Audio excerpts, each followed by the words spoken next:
it much further? Only a step. Don't lose heart. I wasn't.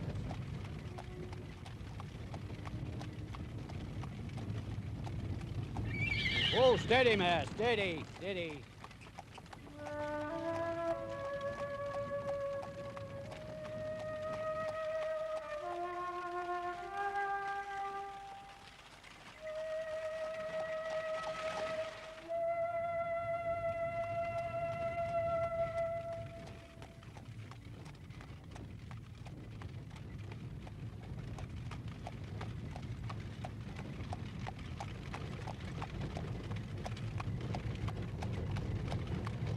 It's enormous. It's a drafty old place.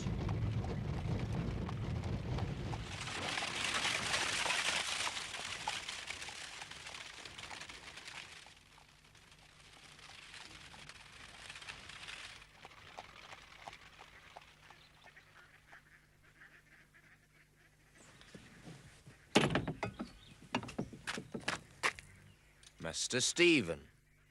Yes.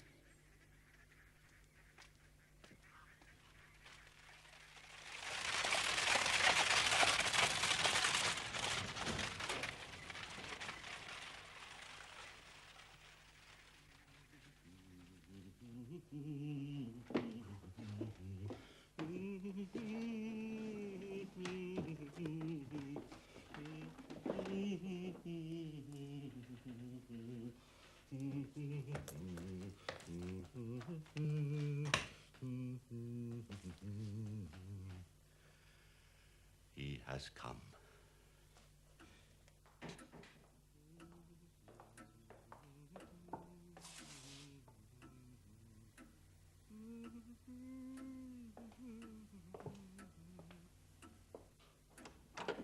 Is that the boy, Parks?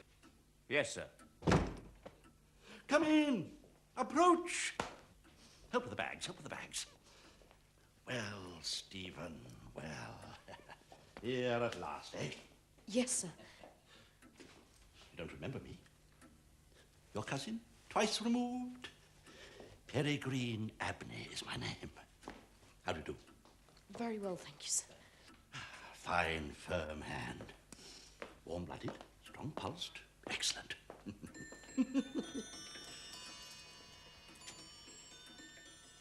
How old are you, boy? I'm... 12, next birthday? Yes, sir. The 31st of this month, sir. Halloween. Excellent. Couldn't be better. We shall celebrate, eh? Thank you, sir. It will be my pleasure, Stephen. Not too tired after your journey? No, sir. Good lad. You must eat a hearty meal. You're certain you are 12 next birthday? Yes, sir. And the 31st. Better than better. Benissimo. Forgive me. I like to note these little things in my commonplace book. Ah, Parks, take this excellent boy down to Mrs. Bunch. Tell her to feed him well. Plenty of butter, beef tea. Nourish him. Nourish him. You mustn't mind him, lad. He has his ways. But why does he want to write my age down? He's a scholar, is Mr. Abney.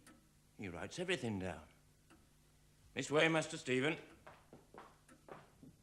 My sakes, what a lad you are for questions. Aye, Mr. Abney's your cousin, that's certain, on your mother's side. But he's so old. Cousins come in all shapes and sizes, and he's kindness itself. He may be an old bachelor, but he's very partial to children. You're not the first little orphan he's given an hearth and home, food and shelter. Oh, no. My gracious goodness, no. There are other children here. But they're gone now. Gone? Over the hills and far away. You eat your scones, Stephen. You can ask Mr. Abney about them yourself tomorrow.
Come in.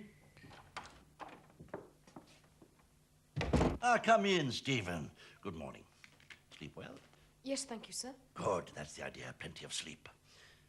Mrs. Bunch tells me you're a good lad. She's taken you to heart.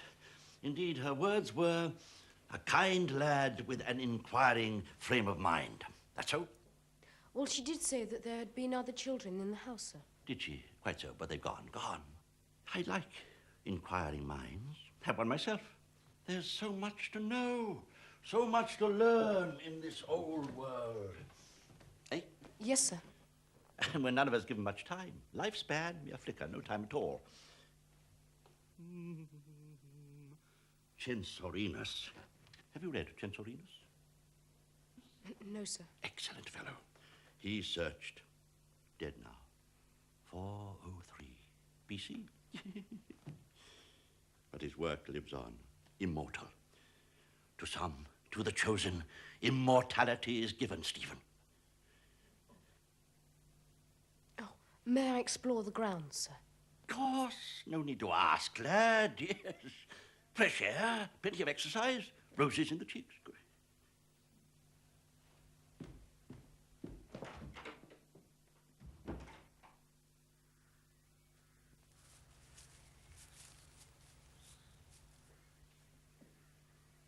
Good. Excellent. Out to grass. Quite the thing.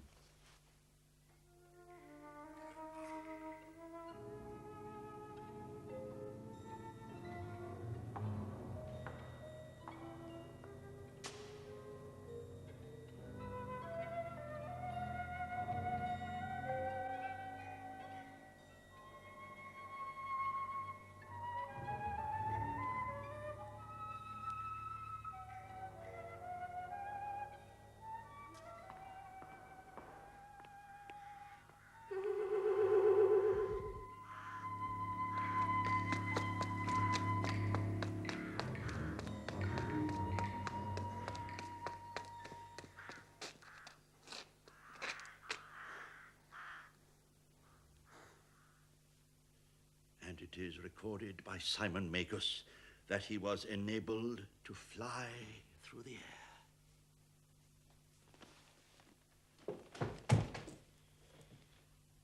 Not yet.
Ah. The explorer returns with wonders to retell. Of Anta's vast and deserts idle, of the cannibals that each other eat, the anthropophagi, and men whose heads do grow beneath their shoulders. No, sir. I just thought I saw a...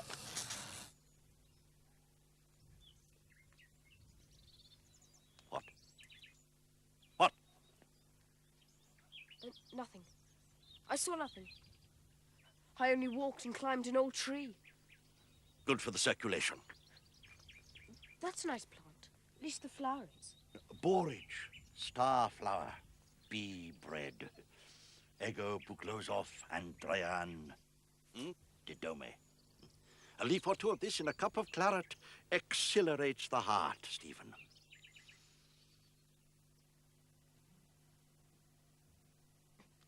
What shall I do next? Whatever you like, lad. Mrs. B? Mrs. B? That little devil. Ah, there you are. Mrs. B, you bring him with you this instant. I never did. Well, I didn't do it. who did then? I haven't even got a penknife. Mr. Abney will have a word to say about this. If I were him, I'd send you packing, boy. Deeply incised. Right into the grain, sir. He deserves a good leathering. You may go, Parks. Won't you even view the damage, sir? Later. And take Mrs. Bunch with you.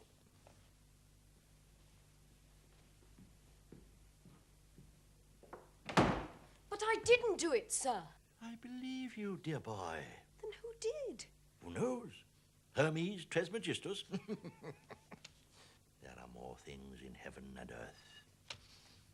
Don't concern yourself with it, dear boy. Eat well, sleep well. We want you full of bounce for your birthday.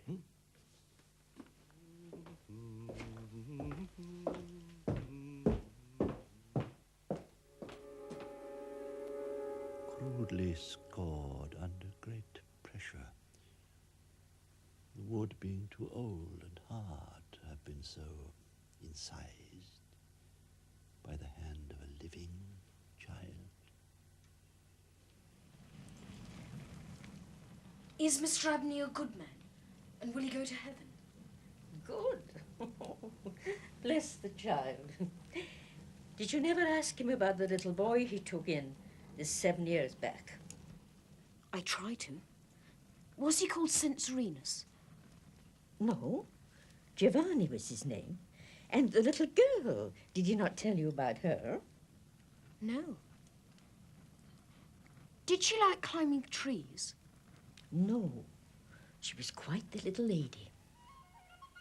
We called her Phoebe. Was Mr. Abney her cousin? No. Master brought her back from his walk one day. And here she lived with us for 3 weeks, it might be. And then there was a trace of gypsy in her blood, I always thought. And then one morning she was gone. That's what Mr. Abney said. Gone. Out of her bed before one of us had opened an eye. And neither track nor trace of her have we set eyes on since. Master was wonderful put about. He had the dikes dragged. Ready there. Try it again. It's my belief she was had away by the gypsies. For there was singing round the house for as much as an hour the night after she'd gone. And lights in the woods like will-o'-the-wisps. And the little boy? Giovanni? Oh, that poor boy. He were a foreigner.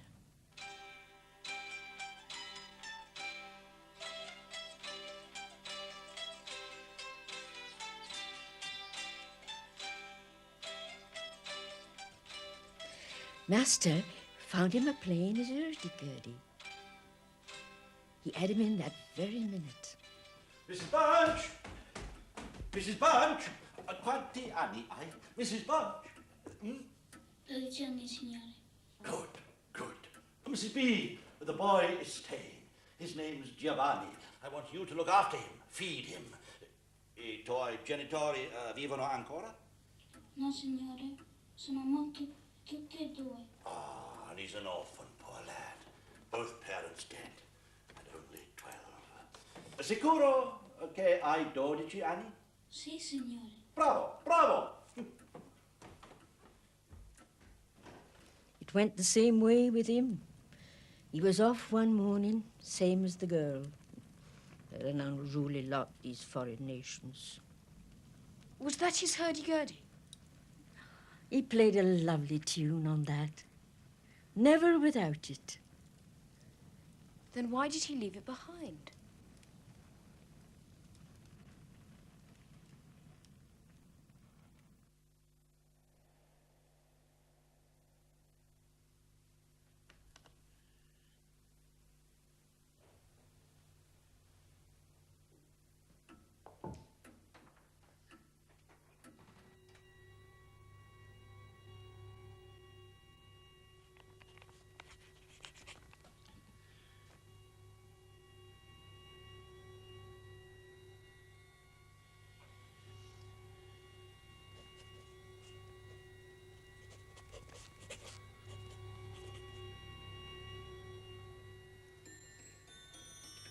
Ah, another day is announced.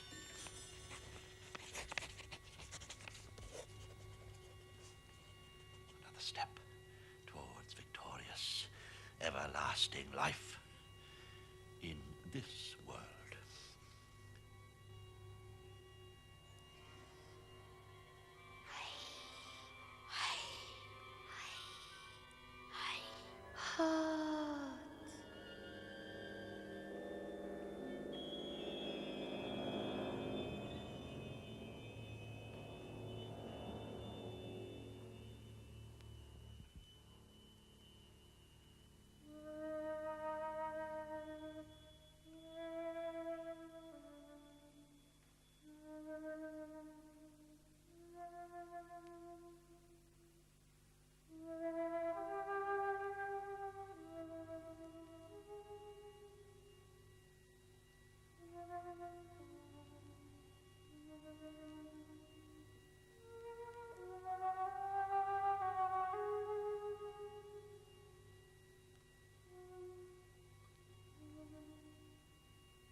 Master Stephen?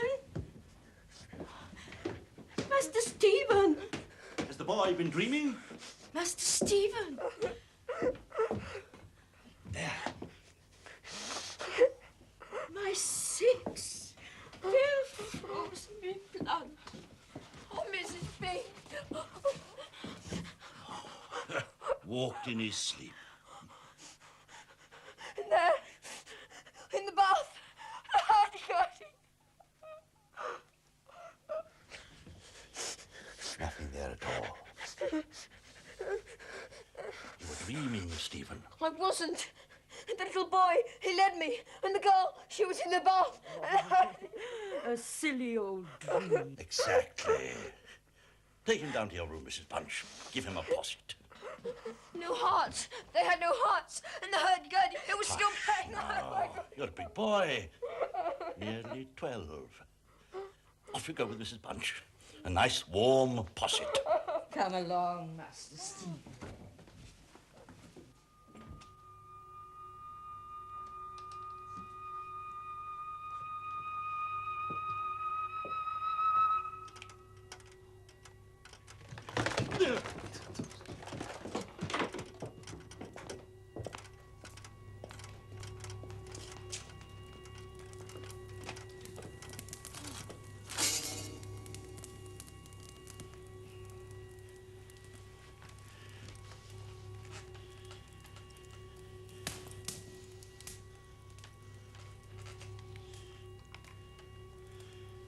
Some annoyance may be experienced from the psychic portion of the subjects, especially in those cases where they can command the allegiance of what we are pleased to call material objects.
Parks, Yes, sir? I thank you to bring up a bottle of the tawny, Parks, so that it may rest a little after its journey upwards. The 33, sir? Is that our best and oldest? Yes, sir. Then bring it.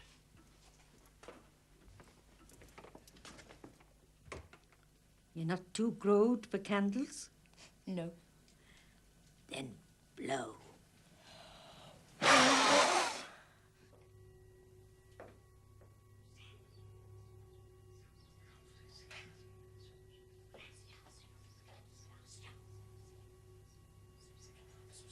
What?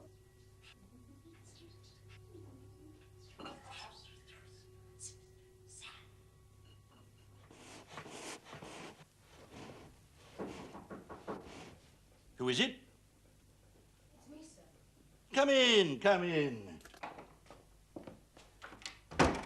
I brought you a piece of my birthday cake, sir. How very kind. Thank you, Stephen. Oh, looks delicious. Very good. What's that, sir? Ah, very old, Stephen. A sacred thing, made before the mechanical sciences cast their rude shadow over the world. Had any more dreams? No, sir. Sleep well last night? No more sleepwalking? Yes, sir. I mean no, sir. Good. Excellent. Stephen, my boy, do you like secrets? Can you keep secrets? I think so, sir. Would you like your secret fortune told as a birthday gift from me? Your real fortune, as it is, as it resides in the turning stars. What now, sir? Oh, no, at the proper time. Tonight? Midnight? All Hallows Eve? Could you come down to me? I might be too tired, sir. Oh, a great boy like you, or don't you dare, eh? It's not that. Your future laid out before you. The gift of foresight from the gods of old. The finest birthday gift you may ever receive. Ever. Yes, please, sir. Good lad. But this is our secret, mind. A man's secret. Between men. Don't tell Mrs. Bunch. She's a good heart, but earthbound. Earthbound, Stephen. Master may get up his own port in the future. I tell you, there's something down there in the cellars. Rats, more than like. A talking? A talking, Mrs. B? What nonsense. My sakes. I tell you, I heard voices in the farther bin. And what I say is, if you choose to go down there, you I have no patience with your fancies, Mr. Parks. Why, you'd be frightening Master Stephen here out of his wits. Mr. Stephen? Well, he knows well enough. I was only a-joking, Mrs. B. I heard voices too, Mr. Parks, when I was flying my kite in the wind. Are they down in the cellar now? No. Rats scrabbling about. Naught else. No more than that.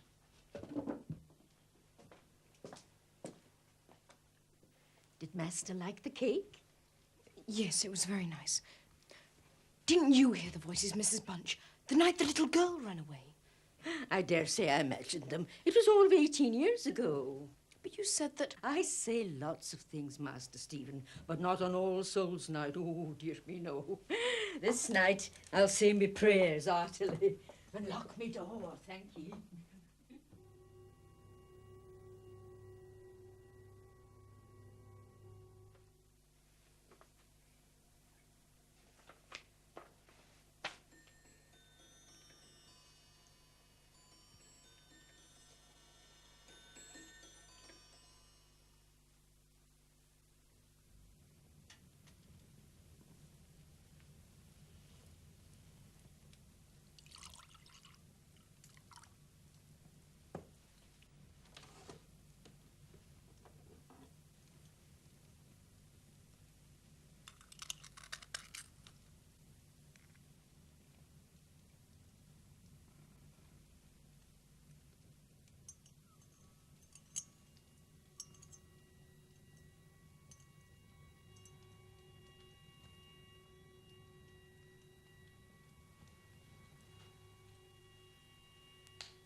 The heart must be removed from the living subject, reduced to ashes over the sacred fire, and then mixed with a generous measure of fortified wine, preferably port.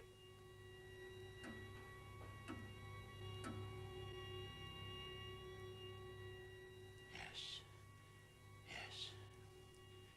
Censorinus, Tres Majestus, Simon Magus. Think on me.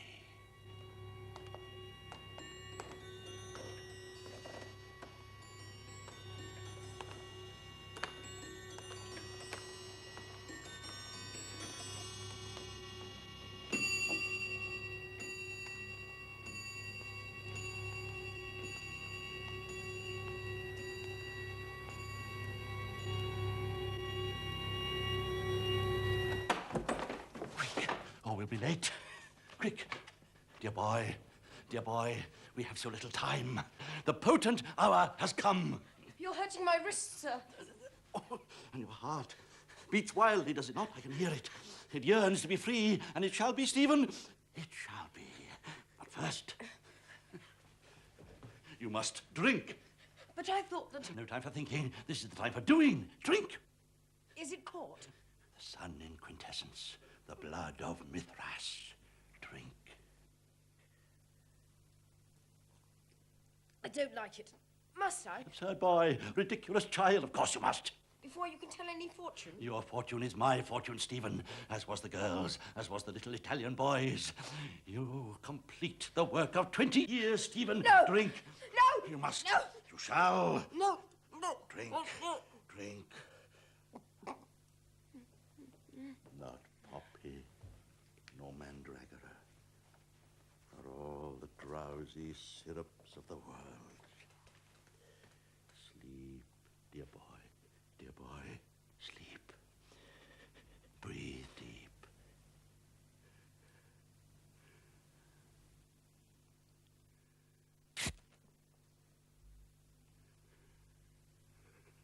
Munificent engine, soul bred, strong rhythm of eternity, my eternity. Generous boy, here lies your fortune, ordained by the heavens, sanctioned by the ancients. Your innocent heart must be the beating cornerstone to the gate, that unspeakable gateway by which I will enter into it.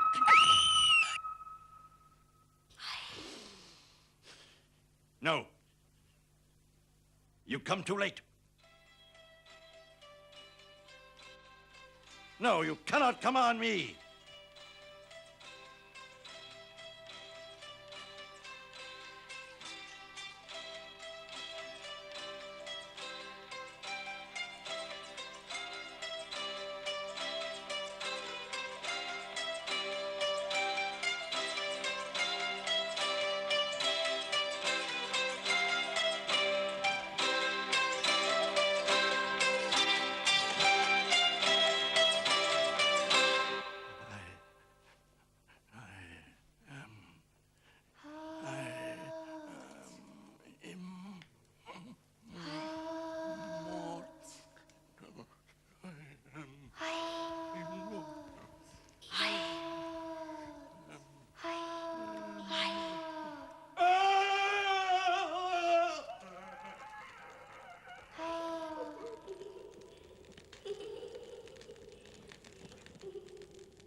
That Peregrine Abney was a recluse and a scholar is well known in this locality.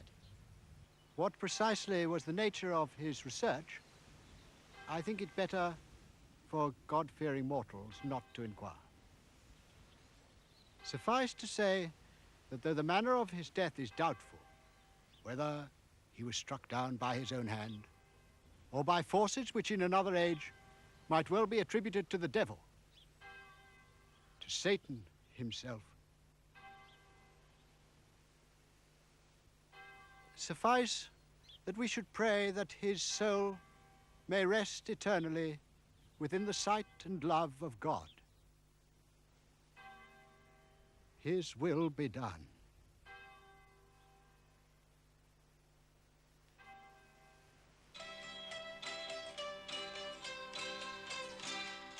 Bringing the ghosts of Christmases past from our archives with another haunting tale from M.R.James next.